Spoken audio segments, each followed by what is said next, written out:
Greetings, everyone. It is I, your one and only host, the Cosmic Jedi. Welcome back to the channel.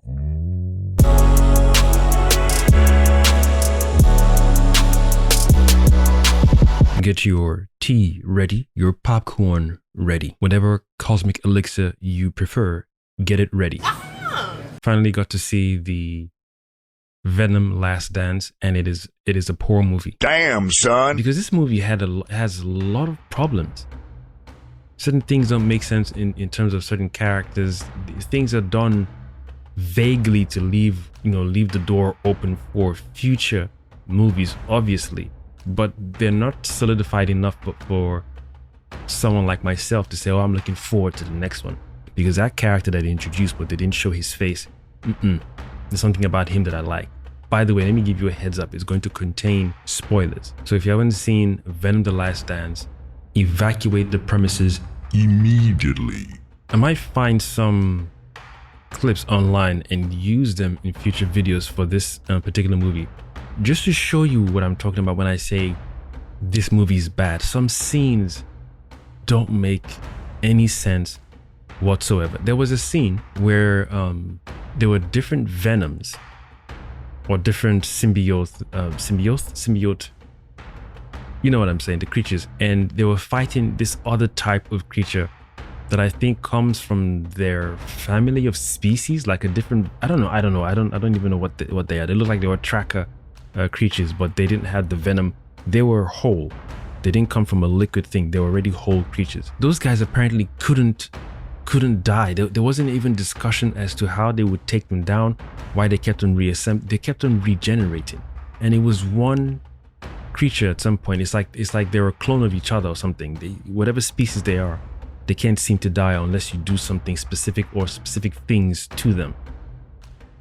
When the venom fully encompasses Tom Hardy's body, apparently there's a codex that shows up for I don't even want to bother giving you the reasons. If you're gonna watch the movie, you'll watch it. And when Venom fully covers Tom Hardy up and he manifests himself, basically, the beacon reveals itself only to those tracker creatures, right? So I could be sat here right now and the tracker creature could be right in front of me. It won't be able to tell I've got the codex beacon on me. But if Venom was to manifest itself all over, the beacon would make itself present to that creature. Now, sometimes that creature in the room would, they showed us how the creature was seen, right? They showed its POV, but there were some times where it would be in front of Eddie and Venom would unmanifest itself or, power down. And then the creature would just stop, like, okay, where's he gone? And I didn't understand why the creature always stayed in this particular vicinity, even though all it was seeing was like gray. It didn't see full color the same way we see as human beings. It just saw gray and just figures, almost like Daredevil's echolocation thing, right? But I didn't understand why the creature would always stay here, as if to say it can smell Tom Hardy's scent. It was very, they did it so many times. I was like, dude, if you're saying this creature can't see fully the same way we see, why isn't it moving around, or why is it still here? For all it cares, the Venom symbiote has left the vicinity, but instead it'll just stay here, always close to Tom Hardy in some way, shape, or in some weird way. Especially at the end, they were all honing in on him. He hadn't even let Venom manifest itself fully yet, and they were just like on him, like, dude, nah. Y'all should be spread out. I get it. If it was in this vicinity, you're more likely to be here and but you can't smell him. You can only see him when Venom fully manifests himself. At that point, you should grab him quick. But since you can't do that, you can't smell him, and your only form of sight is to see him when Venom fully manifests himself over Tom Hardy, why is it that it's like they were all in the kill box, dead center on Tom Hardy? When I say this movie frustrated me, Money is something else, man. And whatever nonsense went on behind the scenes, we don't know. But what we do know is we've paid money for the ticket, we're in the cinema, we've bought the popcorn, but the movie's whack. We're the ones suffering the whole thing because you've made us sit down to watch nonsense. And we're trying to figure out what just happened. But you've made your money as the director, as the actors, as everyone involved. The studio guy, the sound guys, the makeup ladies and makeup dudes, everyone who's involved has been paid in some way, shape or form. But some viewers like myself lose money and time. And we end up leaving the cinema frustrated, irritated, and we've lost money. It's not a good time for us to go and see a movie that is trash.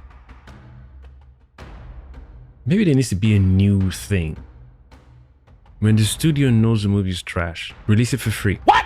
Actors will know that the movie that they're making, with all the reshoots and change of this and we're changing that, we're changing, they can sense that it's not the movie we started shooting, it's changed somewhere else. They can probably, envisage that people are going to be upset with the change, with the twist. And then a few months down the line, we get this whole, the Venom was supposed to be like this. Does nobody give a crap? Don't bullshit me. I want to talk about what we watched, not what it was supposed to be, or deleted scenes, behind the scenes, the original script. We didn't go to the cinema to watch the original script.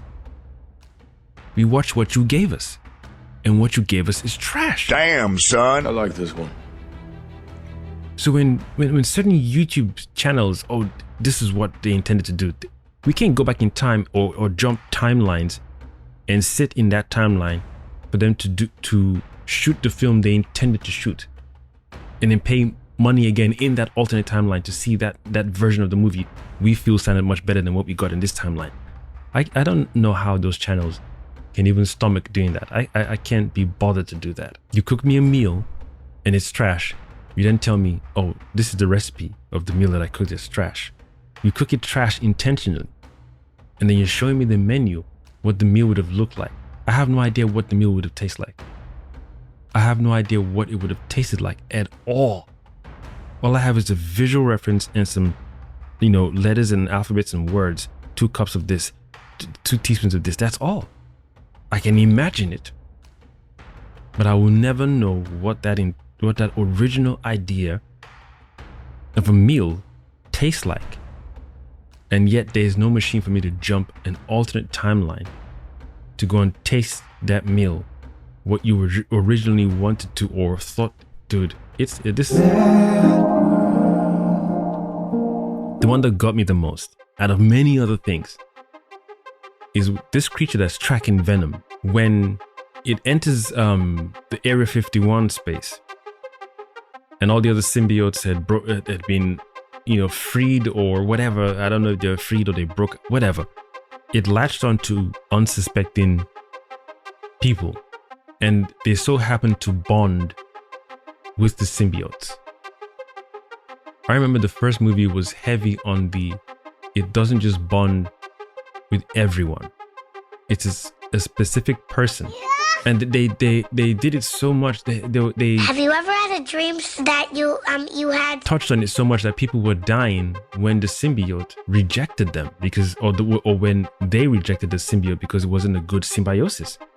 So it was so convenient how the symbiotes found hosts in this Area 51 that they bonded with so quickly. It's not like they showed these particular hosts, interacting with each individual symbiote. Like, it'd be cool to even have this as a suit. What do you think? It'd be cool to have this as an alien body. Nothing like that, unless they cut that out too. The scene was too long, so they have to cut it and put it on the editing floor, whatever.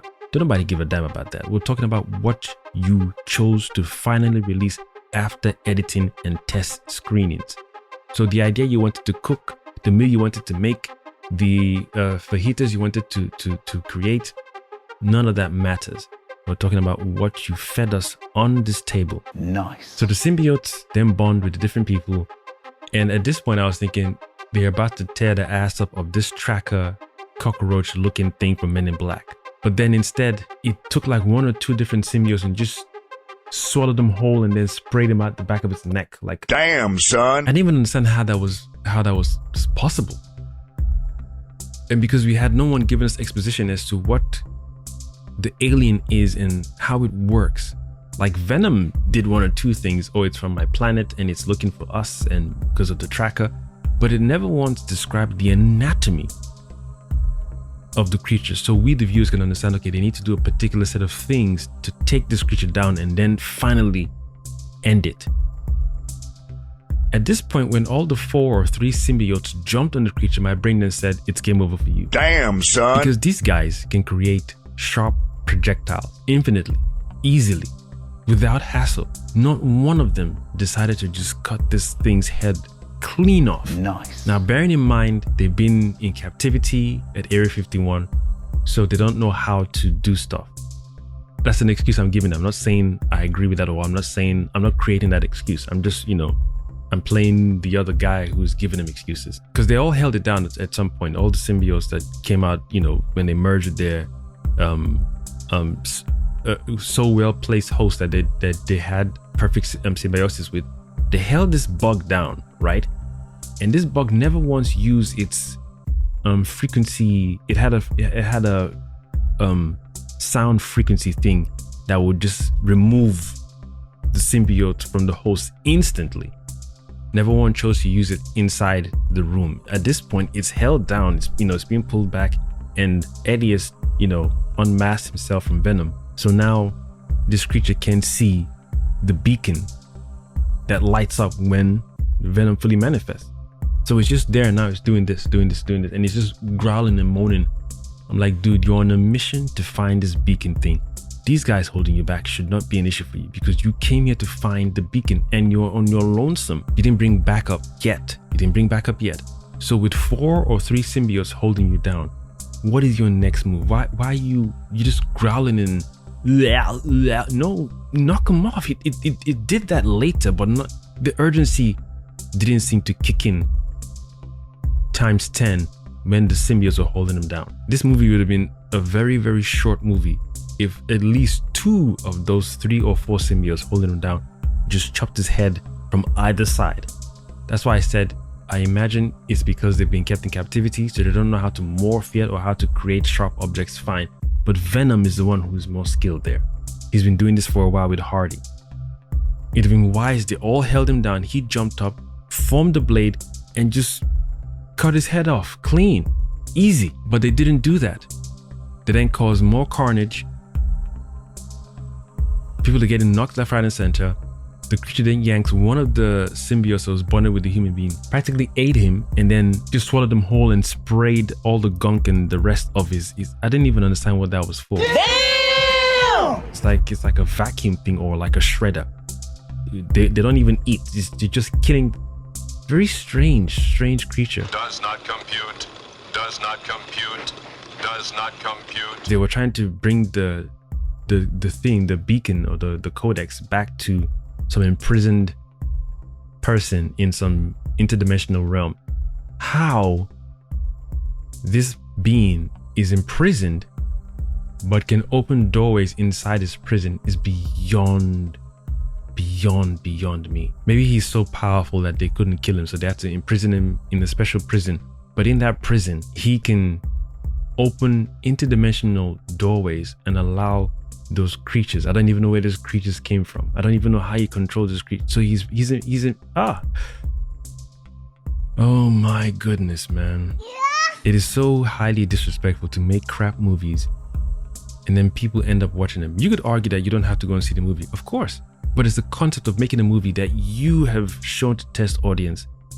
But test audience, I don't know if when it comes to this kind of movies, if there's a collective of people who are into comic books and comics and whatnot, or it's just test audience is the most average audience whatsoever. No geeks, nerds, blerds, none of that. Just regular people, like an average. And if that's your barometer to say this is a good enough movie to show to others, especially if you're not even a fan of the series or you don't even know what you're watching, that's poor. There was now a scene where a helicopter comes and shoots at this tracker beam. Now, bearing in mind, there was a scene where they all emptied almost all their clips in this creature, and a number of them voiced out loud for us, the viewers, to understand. We can see them agreeing with themselves and each other that this thing we're shooting at cannot be taken down with regular bullets and regular machine guns, but yet they persist to shoot at the thing anyway.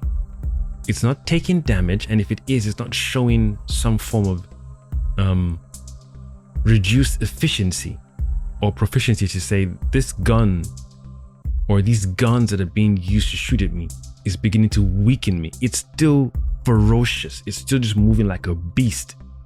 It's at this point it then says, oh yeah, I think you're slick. He then puts his head down and does the beacon thing. Some sonic wave thing. Apparently that sonic wave is 2 for the price of 1. It can instantly remove a symbiote from a host, 1, and 2, it's like a ET phone home.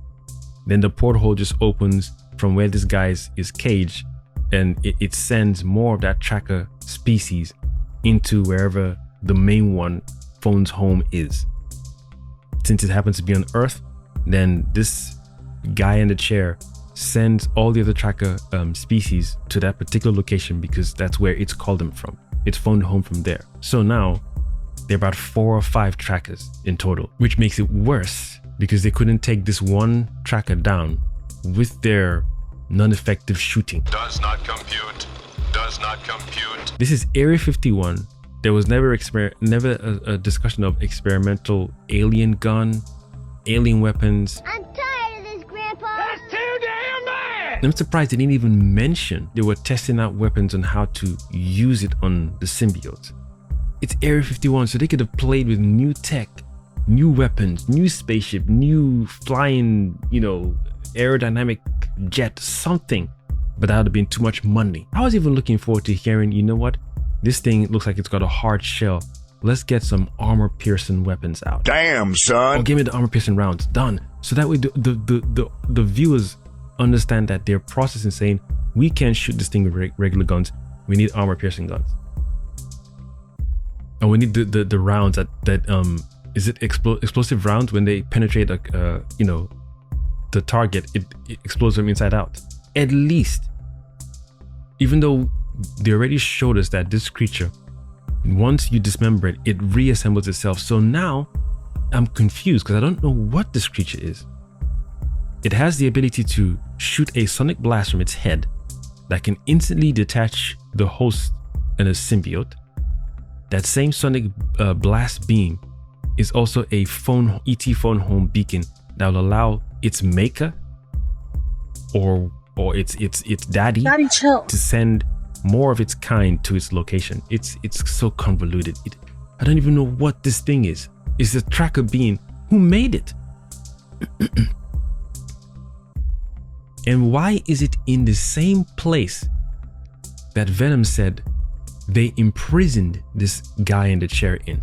Where did these beings come from that it can control these tracker beings and the Venom symbiote? As day comes and night falls, for the rest of our lives we'll miss y'all. I just wanted clarity, man. Too damn bad! Guy in the chair made these creatures and made us as symbiotes, and then we turned our backs on him and locked him up.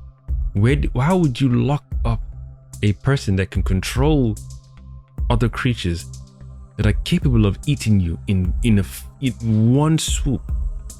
Not only that, they can remove you from your perfect host that you've bonded with just one sonic blast from their brains or their skull. So it doesn't make sense that you've locked up someone or you've imprisoned a very powerful guy in the chair, but you somehow left him with resources to free himself. I mean, freeing himself seemed impossible because it had to be under certain circumstances where any symbiote had bonded with the host that had died and was brought back to life or something by the symbiote. You don't understand. So if that didn't happen, that guy would have been in the chair for another, 1,000 years, 2,000 years, 10,000 years. What? It's a very poor film. And these guys constantly do this, and then we end up paying money for bad movies. I don't know how these people get away with this. It is poor.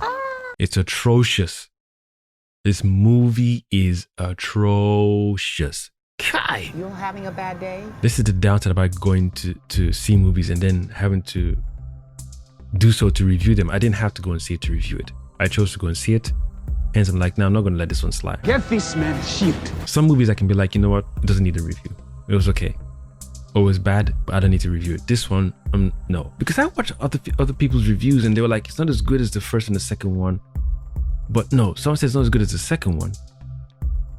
But if you like the first one, then you would like this too, because there's more of the first one in it. It's ×2 and ×5.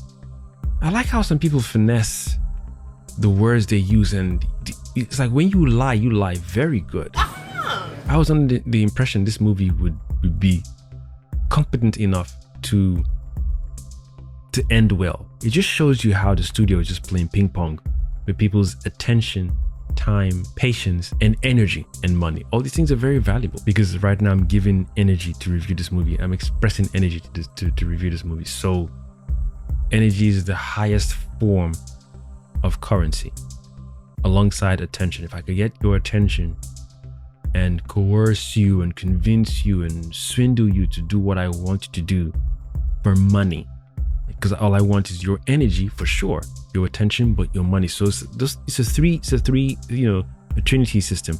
I want your attention, most importantly. I want your gaze on me all the time. Complain about me. Cry about me, be mad at me, but I want you, keep talking about me. It's dude.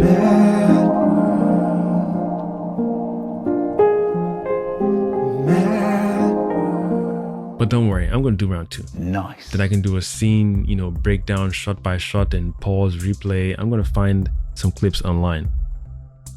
Because I didn't know what I was watching. But it is atrocious. Okay. Yeah, they be fooling around people's money too much, man. And people took time to go and get dressed, get ready, took their partners out. Date night, movie night. I'm not talking about people who like this movie. I'm talking about people who are similar to me, who knew they watched trash. That's who I'm talking to. I like this one. But a dumbass movie. Damn, son. This is a visual insult to people who It was at this moment that he knew. have been your one and only host. What? The Cosmic Jedi. Signing out. Thank you for watching. And as I was watching it, there was something about Tom Hardy that I thought made me feel he would make a good Bond. I know he's getting up there in years, especially how he looks in this movie compared to the previous two. But I feel he would make a very good Bond. I don't know why.